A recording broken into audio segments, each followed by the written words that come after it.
Attendez, attendez. Je crois qu'on y est, les gars. Vous sentez cette odeur ou pas? Parce que personnellement, moi, je sens. Et ça sent la libération. Demain, on sera le lundi 10 août 2026, date à laquelle Julian Alvarez est censé revenir à l'entraînement. Également, date à laquelle il est censé parler avec ses dirigeants. Donc, un petit conseil, activez bien vos notifications. Activez bien vos notifications car je le sens, on va vivre une journée mouvementée. Et dans tous les cas, on aura la réponse vis-à-vis de ce dossier. Gaston Edul, journaliste argentin fiable qui a des contacts proches avec les joueurs de l'équipe d'Argentine, a déclaré: demain et mardi sont des jours très importants pour Julian Alvarez. À Manchester, quelque chose de similaire s'est passé. Lorsque Guardiola a eu une discussion avec le joueur, le club a fini par accepter sa vente. Julian est convaincu qu'il peut résoudre le problème et que l'Atlético Madrid cédera. Et il faut savoir qu'il a déclaré ça en direct sur le live de Gérard Romero. Et Romero, de son côté, il a déclaré: il y a peut-être des choses que l'on ne sait pas, mais en interne, Julian Alvarez est très convaincu qu'il jouera au Barça cette saison. Julian, demain c'est le grand jour. Arrive à l'entraînement, sois cordial, sois respectueux comme tu avais prévu, et directement après tu les choques. Et surtout Gilles Marine avec sa big tête, ce big égoïste là qui te bloque seulement par ego, lui vraiment faudra le choquer. Car si tu y arrives, le Barça a fait la promesse à Julian Alvarez qu'il va augmenter l'offre une fois qu'il aura parlé avec Simeone. Je sais pas vous, mais personnellement je le sens bien. Je pense que Julian Alvarez peut réussir à les convaincre, et j'espère d'ailleurs qu'il réussira à le faire. En tout cas, n'hésitez pas à me donner vos avis dans les commentaires, histoire de savoir ce que vous en pensez, et moi je lirai tout ça.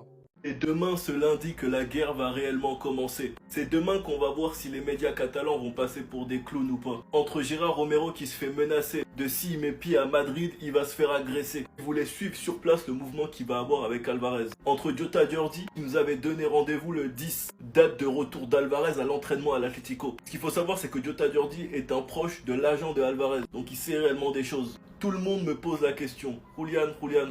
Demain, on sera le 10. Demain, Julian doit et va se présenter à l'entraînement. Et à partir de là, la fête commence. Il fait certainement référence à un dialogue entre Alvarez et l'Atlético, qui demandera son départ, mais en aucun cas ils sont obligés de l'accepter. Mais ça créera encore plus de bazar, car ça prouvera la volonté du joueur à réellement partir. Reste à voir si Simeone sera là demain, mais entendre face à face que ton joueur neuf titulaire ne veut pas jouer et veut aller à Barcelone, qui créera encore plus de frustration de la part des supporters de l'Atlético, qui vont simplement détester Alvarez. Soit tu gardes un joueur qui va se faire détester par ses supporters et qui ne sera pas pleinement engagé dans ton projet, soit tu récupères de l'argent mais tu renforces le Barça et tu vas chercher un joueur qui veut réellement jouer chez toi dans ton club. En tout cas, que la guerre commence. En cas d'échec du dossier Alvarez, Mikotadze pourrait être une alternative au Barça. Et personnellement, j'y crois pas une seule seconde, juste à cause d'une raison. Je n'ai aucune confiance envers les clubs de Liga. Dès que le Barça s'intéresse à un joueur de Liga, c'est fini, c'est la guerre. Johan Garcia, s'il n'avait pas une clause, on l'aurait jamais eu. On s'est intéressé à Nico Williams. Et encore, c'est Nico Williams et son agent qui sont venus voir Deco pour qu'on le recrute. Finalement, Bilbao, ils ont fait des histoires. Ils se sont alliés avec Tebas, ont capoté le deal et ont retourné la tête de Nico Williams à cause des problèmes de FPF du Barça et des problèmes d'enregistrement. On s'est intéressé à Alvarez. Alvarez a dit face caméra que son rêve c'est d'aller au Barça. L'Atlético, ils veulent pas négocier. Ils négocient avec personne. Reste à voir ce qui se passera maintenant demain. Mais plus le temps passe, moins j'ai de l'espoir. Mais ça ne changera au fait que le Barça doit recruter un neuf. Il reste des Osimhen, il reste des Vlahovic et il reste des Mikotadze. Et Mikotadze, c'est l'un des joueurs qui m'intéresse le plus au vu de son profil. Mais c'est pour que Villarreal il fasse des histoires dans nos oreilles, voilà, non merci, on connaît ces clubs de Ligue 1. Pour ceux qui expliquent ouais le Barça va faire comment si Ferran Torres part, n'oubliez pas que de base Ferran Torres était un ailier qui a été repositionné en pointe. Bah Gordon c'est la même chose, c'est un ailier qui peut jouer en pointe. Même si je le trouverais un peu plus intéressant à gauche. Enfin bref, sinon vous les gars vous en pensez quoi? Ramenez-vous sur Snap sans s'ennuie. Moi comme j'ai dit par rapport à l'arrivée de Rodri, c'est que au-delà, parce que le mercato du Real est bon. Maintenant, le fait que Rodri ne signe pas au Real, pour moi, ça change la donne. Parce que pour moi, le rôle le plus important que tu avais besoin de changer, c'était le milieu de terrain. Et l'autre question qui se pose, c'est comment tu vas faire exister Vini, Mbappé, Bellingham, quand tu sais que les trois là, ça ne fonctionne pas ensemble. Les gars, en vrai, est-ce que vous voyez le Real Madrid refaire saison blanche cette année? Moi, j'y crois pas. Moi, je les vois pas faire saison blanche là. En fait, je sais pas, vas-y, en fait, c'est peut-être un peu tôt pour parler. Mais non, je les vois pas, les gars, quand même, encore une saison blanche, je les vois pas faire saison blanche. Je les vois pas, ouais, non, on est d'accord, Anubis. Oui, pour Riquin. Rodri au Barça, c'est mort pour eux. Après, attention, ça disait pareil avec Mbappé, tout ça, oui, c'est fini. Finalement, pas du tout. Attention à ça.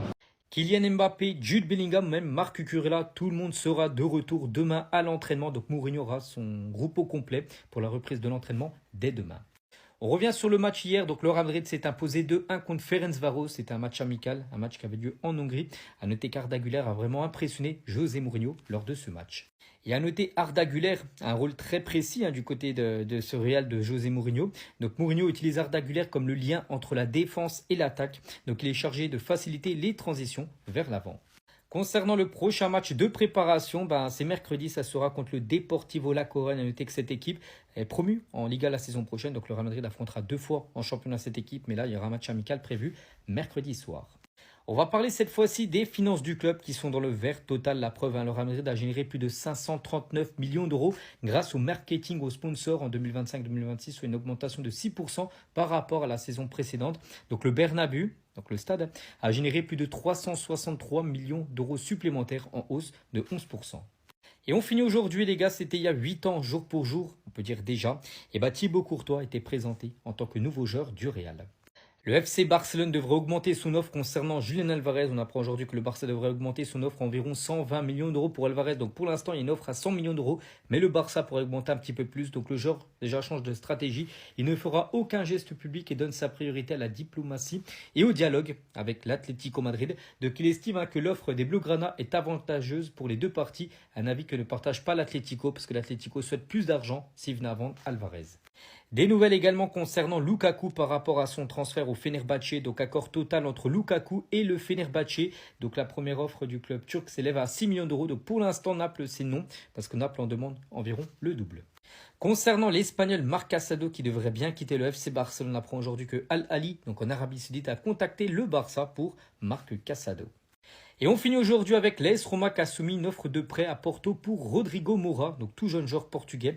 Donc si le Galatasaray ne finalise pas le dossier, le Portugais pourrait bien prendre la direction de Rome. Donc ça devrait se jouer entre l'AS Roma et le Galatasaray, le futur de Rodrigo Moura.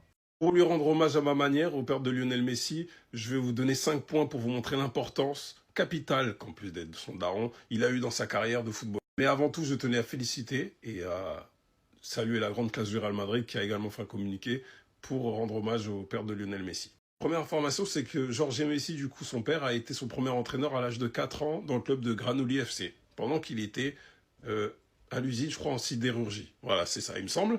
La deuxième information, c'est l'histoire, du coup, du mouchoir où a été signée la promesse de recruter Lionel Messi. C'est passé le 14 septembre 2000, dans un contexte où le père de Messi croyait beaucoup en lui, encore une fois, remerciait le club par rapport au traitement, etc., mais sentait qu'il allait peut-être avoir une couille. Donc du coup, il a tenu à ce que l'ancien directeur sportif du FC Barcelone signe quelque part. Parce que c'était oui, non, mais... Bref, ça voulait trouver une solution pour qu'il tienne. Là, gros, t'es devant moi, là, chef, tu vas signer tout de suite, même s'il n'y a pas de document officiel. Prends un papier, tu signes. Et de là est venue la signature des deux côtés. Troisième information, c'est que Messi vivait uniquement avec son père à ses débuts au FC Barcelone. Le reste de la famille était resté là-bas. Je pense que, je sais plus, j'ai pas envie de dire de